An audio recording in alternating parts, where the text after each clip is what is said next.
GWATA TV gives you a first look at North Central Washington's business news. You'll hear from our local business, tech, and education companies as Jenny discusses hot topics and current events with some of the best innovators and pioneers in North Central Washington. Hello, North Central Washington, and welcome to GWATA TV. I'm your host, Jenny Rojanasatian, and it's my pleasure to spend the next 30 minutes on air with you. On GWATA TV, we feature different guests to talk about technology, entrepreneurship, and STEM education.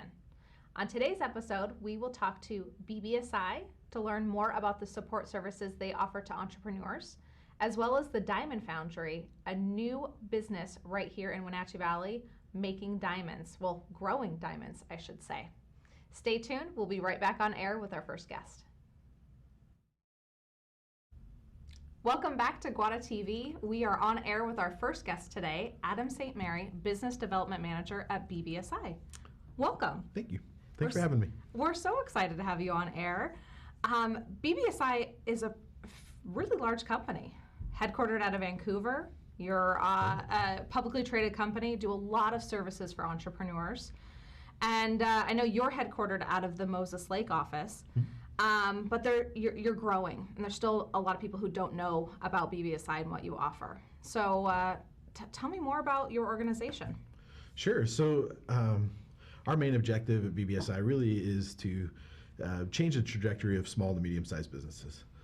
So we started out in 1972 as a staffing company, and we've evolved now into a professional employer organization.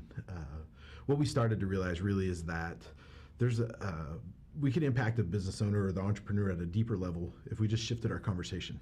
And so really understanding their world and what drives them is kind of what we do today. And so we shifted how we approach the marketplace, and now that's really how we sit and approach the entrepreneur and business owner. And as you just talked about, you're supporting the entrepreneur in a variety of ways. So what do some of those support services look like?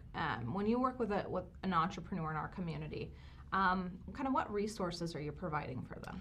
Yeah, so we have a saying in our business. It's we don't just understand business, but we understand the business owner. They live this crazy journey, this life out there, trying to create something that's never existed before.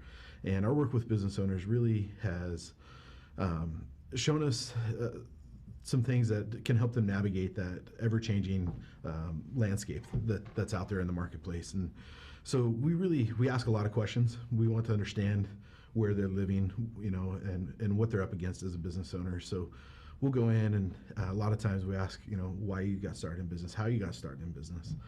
We'll ask, what do you hope to accomplish with this thing? What are you really proud of as a business owner?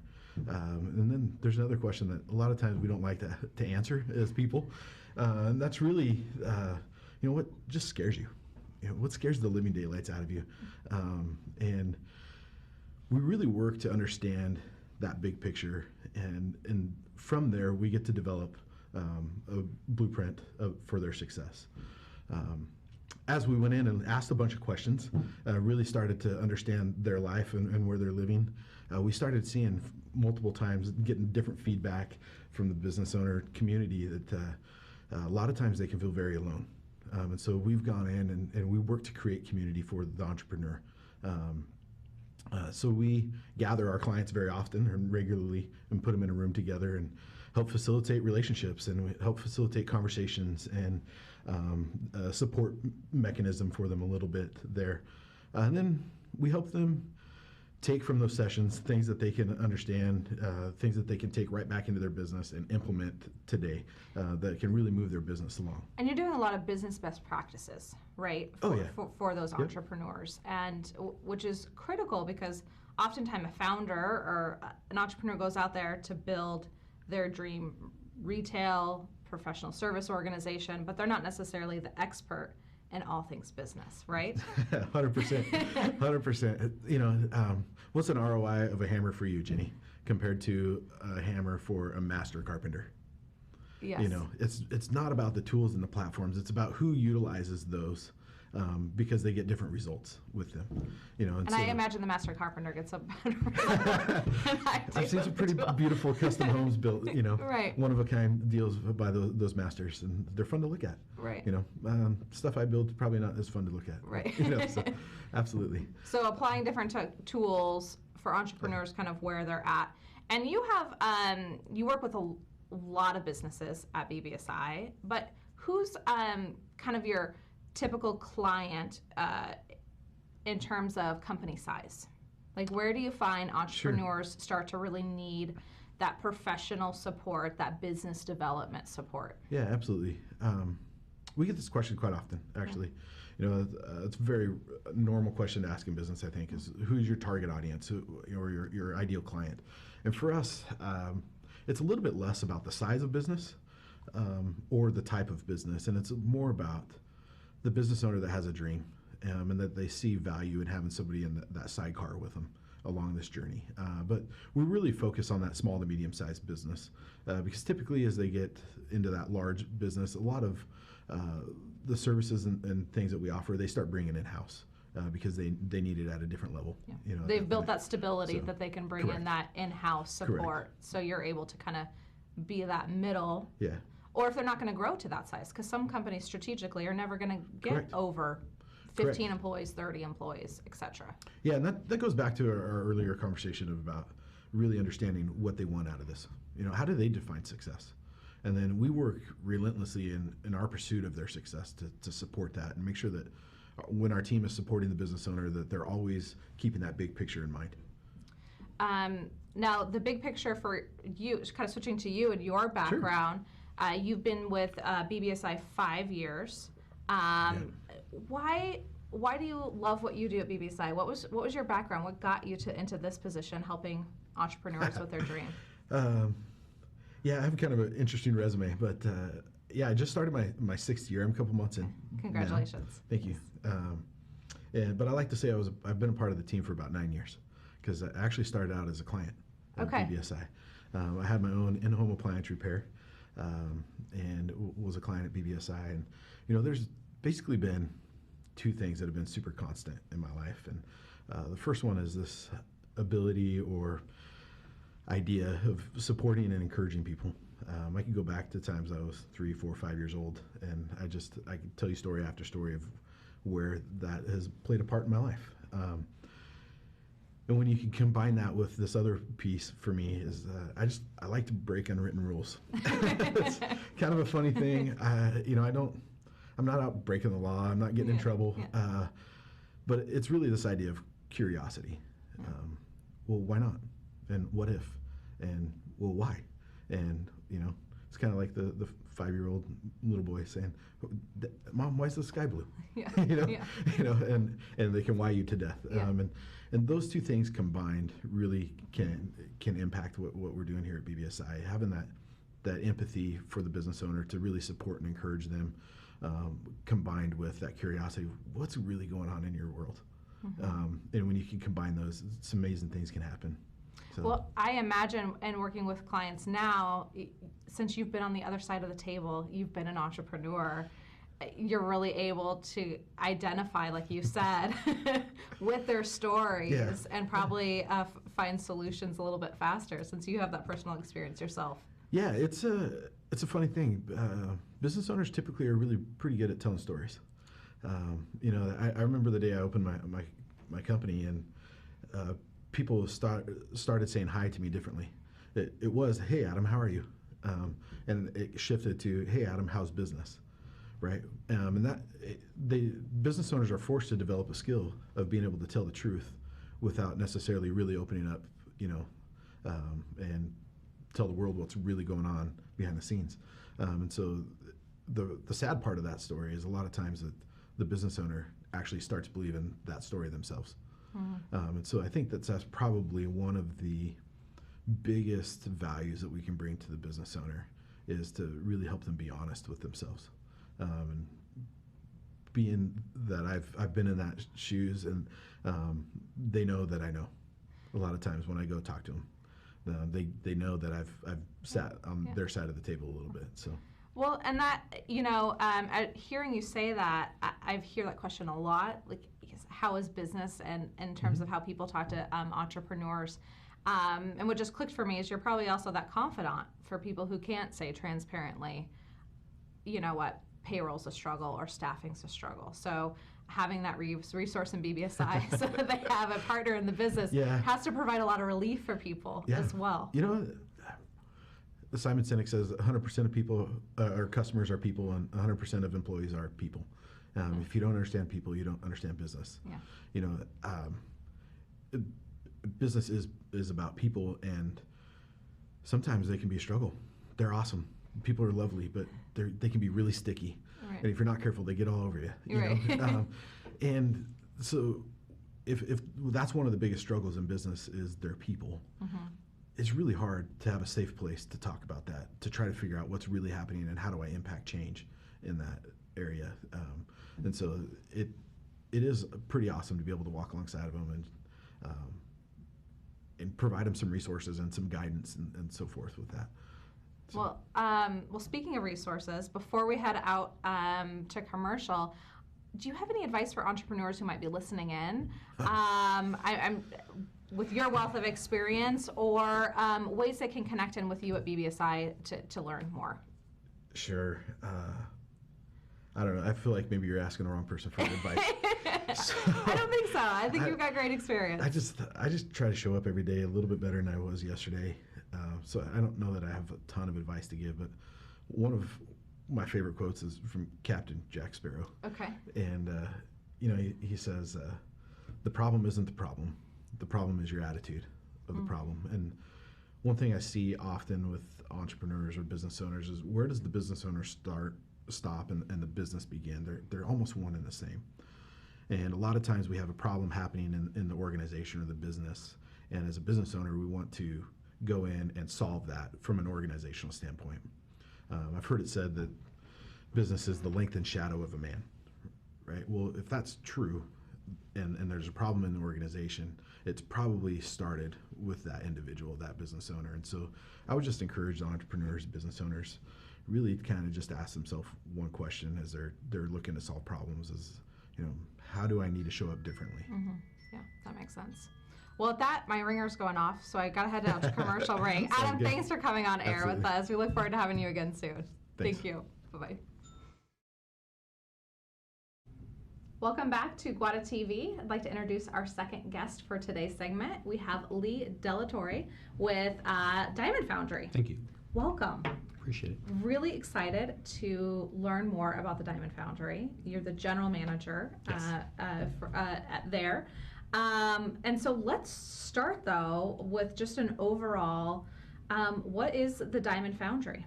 Yeah, that's a great question. Yes. Diamond Foundry is a company that started up in the Bay Area in San Francisco Bay Area, by our CEO, Martin Rocheisen, and with a couple other gentlemen, really with the thought that they could develop and provide a product which is a great ulterior product versus the mined diamond industry. Okay. And we're seeing here on screen. Yep. I mean, this is not mining. This is no, this is not mining. This is high tech. Yeah, right. You saw some reactors. It was born out of the solar and semiconductor type of technology. It's very high tech, very difficult process. So we spent hundreds of millions of dollars developing it. It's internally developed, and it's a terrific technology. What we do is we take a diamond seed, which you saw that flat plate, and we use that same crystal lattice and we put it in our reactors, and through a magnetic resonance we get an extremely high density plasma field, which is about as hot as the sun, and we take that seed and regrow it, and you see that crystal lattice there structure, and we add those carbon atoms to that structure, and it just builds up that same single crystal into what you get is a rough diamond, which you see here in the planning and cutting stage. I mean, this is incredible. You are growing diamonds. Yes. From just a sliver. Right, and we take some of our diamonds and we cut them again, and we propagate our own diamond seeds and grow more and more. diamond seeds, not something I would have thought existed. Right. Pretty cool. It is very cool. There's a lot of innovation, obviously, behind what you're doing, and I love some of the also environmental impacts. So let's Yes. talk about like why this form of growing diamonds is really sustainable. Yeah, the biggest differentiator that consumers see is the idea of being able to own a diamond that is extremely high quality, and you know where it came from. It wasn't pulled out of the earth. There's no human and environmental toll aspects of the growing diamonds in the United States, and we avoid the whole destroying the planet and the other social impacts along with it, with some of these different types of mining industries. Yeah. And I think over the last 20 years, right, there's been a lot of social consciousness around our products. How are they made? What is the impact? Right. Where are they coming from? Absolutely. So you have a much savvier consumer who is looking at where they buy things and having intention behind it. So, yes. Yeah. And diamonds have been one of those that have had a lot of concerns.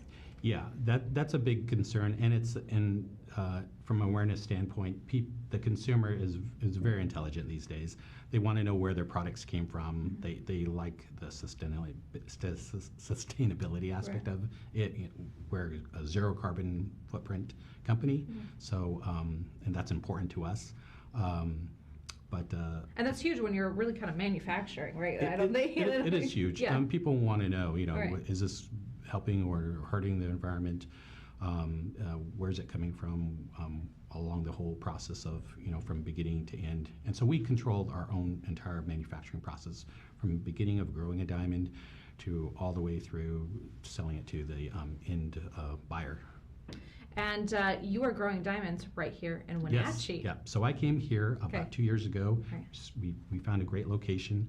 We found a location on an old steel mill packing facility that had partially burnt down, mostly burnt down, I think. Right, in the fires a few years ago. Right, the Gallo fire. And then we partnered with steel mill, got the basic building back up in shape, and we added a whole bunch of infrastructure, started installing our tools, and went into production roughly about a year ago. Okay, so you're 1 year in. We're 1 year in. What is the future of the Diamond Foundry in Wenatchee look like? That's a great question. So as we install more equipment, we're ramping, and right now we're continuing the ramp.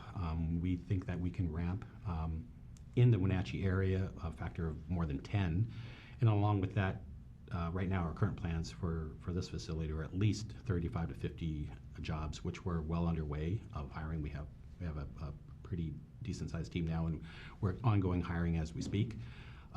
So with that type of an expansion, we're going to bring new, well-paying jobs to the community. And what we'd really like to do is partner with the community more and get more involved in the civic and helping schools and working with schools to maybe get some more types of classes or programs or technologies introduced, and as well as charity events. And so we want to become more engaged and be a really good partner with the community, because we see Wenatchee as a great place to invest our technology and our resources. And we think it's just a wonderful place to have this type of operation. Well, kudos to you for not only starting a new business here, but immediately recognizing how important that community contribution is. Not all companies, especially who have moved from outside the area, have that heart of the community mindset. So I love that about the Diamond Foundry. Yeah, that's very important to us. Yeah. Now, people aren't going to be buying, you don't have a retail side to Diamond Foundry, right? People aren't going to come down to the Diamond Foundry diamond store and purchase. That's a common question. We used to initially get a few people knocking on doors. Hey, can I see your showroom or your diamonds? And, right. No, it would be great. Yeah. But we're in Wenatchee, we're the growing portion of our manufacturing side. So we grow the diamonds from seeds. We don't cut and polish those. Those are at another facility. Okay. So you're creating and then they go out eventually then to retailers. So Yes. people can buy right now diamonds Yeah. that were grown at the Diamond Foundry? Yeah, diamondfoundry.com is our website. Okay. It's kind of a bimodal website in terms of it shows a lot of our technology and evolution of our company, but also there's the whole diamond sales side, which you can go and select diamonds, loose diamonds, or diamonds in jewelry with our own brand Vry, or some of our partners that we've collaborated with.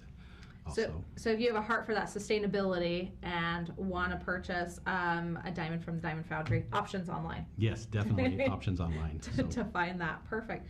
Now, Lee, how can people get connected with you if they want to maybe look at potential career opportunities or learn more about your company? So on our website, if you scroll all the way down, there's a careers link, and then in that link, you can submit applications. You can look at all the jobs that are currently posted. You can see the Wenatchee, the San Francisco, and other sites that we have.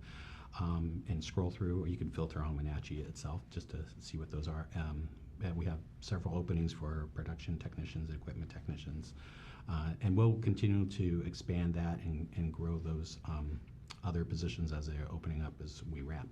So there's definitely opportunities right now. Perfect. Well, that's exciting for our community. More jobs, more growth, and of course, then that other layer of getting involved with the schools. So continue that growth. Yeah, really looking forward to working with the local schools on that one. So fantastic. Well, Lee, thank you so much for your time and for coming on air.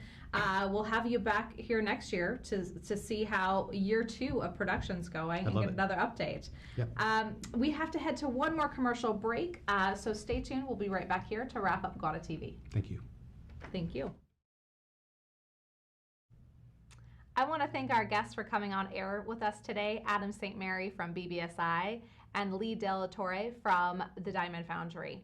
If you missed any part of this segment, please be sure to check us out on the NCW Life channel, where you can watch this episode in its entirety. I also encourage you to check out the programs we have at GWATA, a 501c3 serving you, North Central Washington. We can be found at www.gwata.org. Thanks for joining us today on air, and we'll see you next week. Since 1999, GWATA has served as North Central Washington's Tech Alliance. As a 501c3, our mission is to bring people and technology resources together to create a thriving community. Through our work, we aim to inspire, engage, and connect.